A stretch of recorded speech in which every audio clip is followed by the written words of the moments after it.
Welcome to our Object Relations Thinking series. We're going to discuss, or I'm going to discuss with you, the topic of mourning today, mourning and grief. And I would like to articulate how it's much more than what we think of when somebody actually dies in the case of bereavement, but it really has to do with our whole way of processing our deepest internal life so that we can move on and develop throughout our lives. And another aspect I would like to address is how mourning is such a positive process towards life when people are often scared of the idea of mourning, because they think if they face up to mourning, it's going to leave them feeling empty of what or who they've lost, as opposed to realizing that it's going to open their hearts to connecting with the person or experiences in life they've lost, so that they can have memories that keep alive for them and keep them connected to all that they've lost and give them the meaning of who was lost or what part of their lives were lost, so that it stays with them in terms of what they really experienced in a very subjective way and what it means to them in their lives, and helps them put their lives in perspective.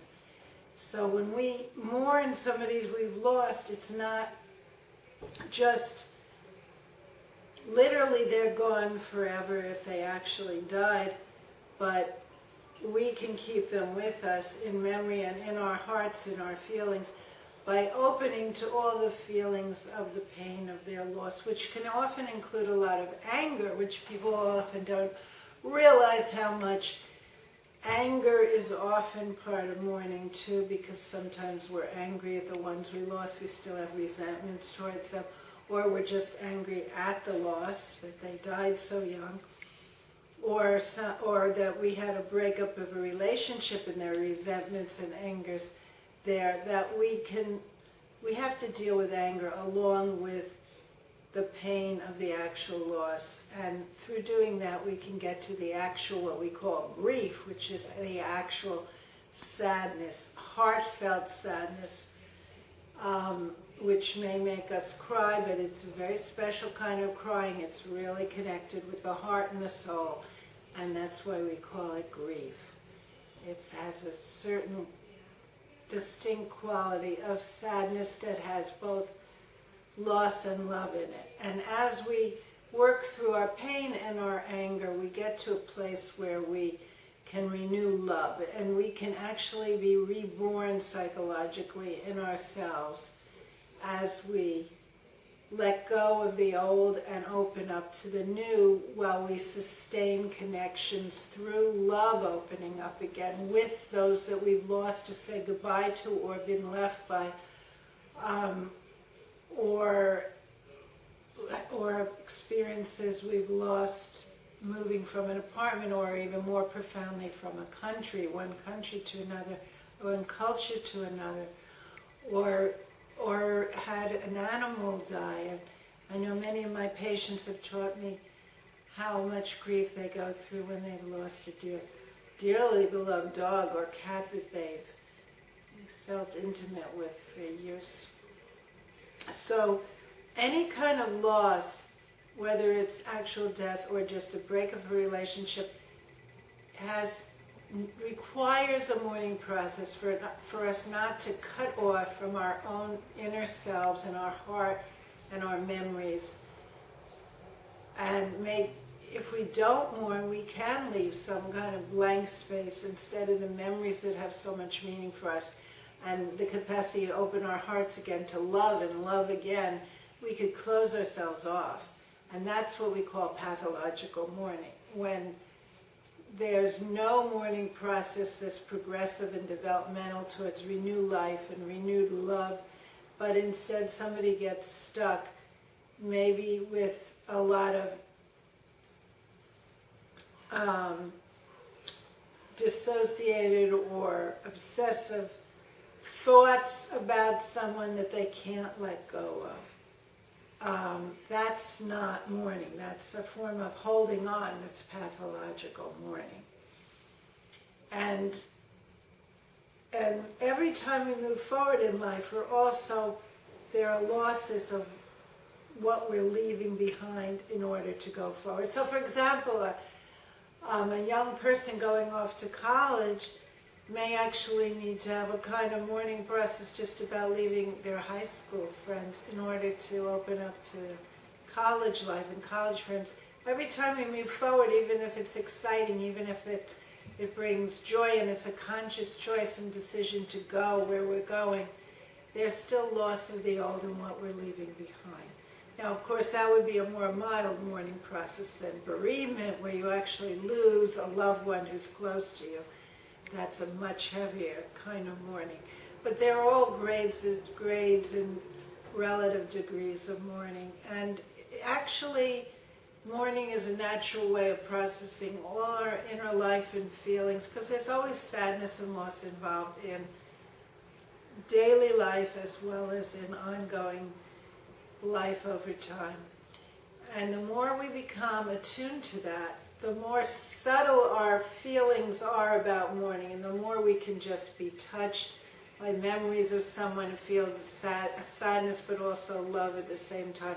Our feelings become refined, and it's not just an overwhelming upheaval of tumultuous emotions that some kind of mourning, and especially when there's a shock of a terrible death that you've never expected, that, or a breakup of a passionate relationship that you don't think will ever get back together. Those kind of situations often bring up very intense upheavals of feelings of rage and longing and loss and a lot of pain before you can ever get to the renewal of love within loss after the pain of loss, and move towards more loving loss and connection and opening up to new and the new loved ones. So there are more intense kinds of mournings, but even those kind of mournings, if you can face it and go through it, the feelings get more refined so that you can mourn more easily in the future, the next time there's a separation, death, or loss.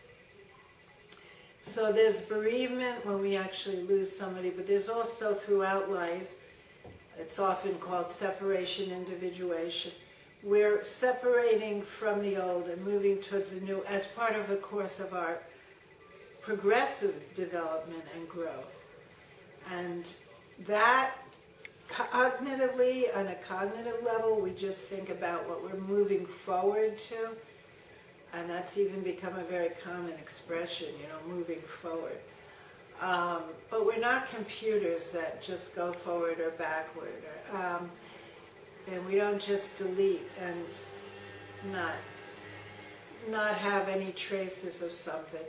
We're not machines. We're people, and we have to carry with us the most early ties from earliest time in life, and then other relationships that we formed attachments to, those we loved and hated and had ambivalent feelings for.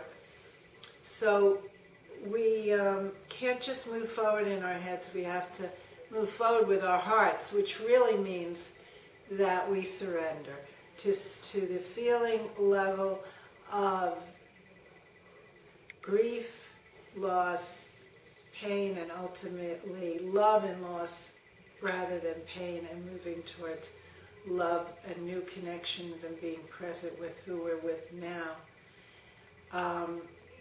But that is a process that many people try to avoid.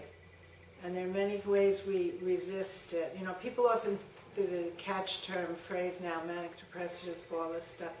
Often what that is a hyped-up reaction to running away from feelings that becomes this manic intensity, and then dropping into depression and despair because the person hasn't worked through loss.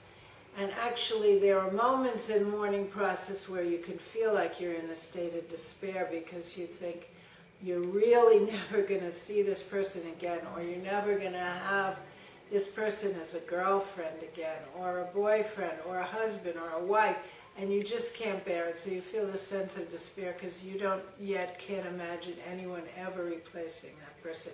And nobody ever will exactly replicate that person.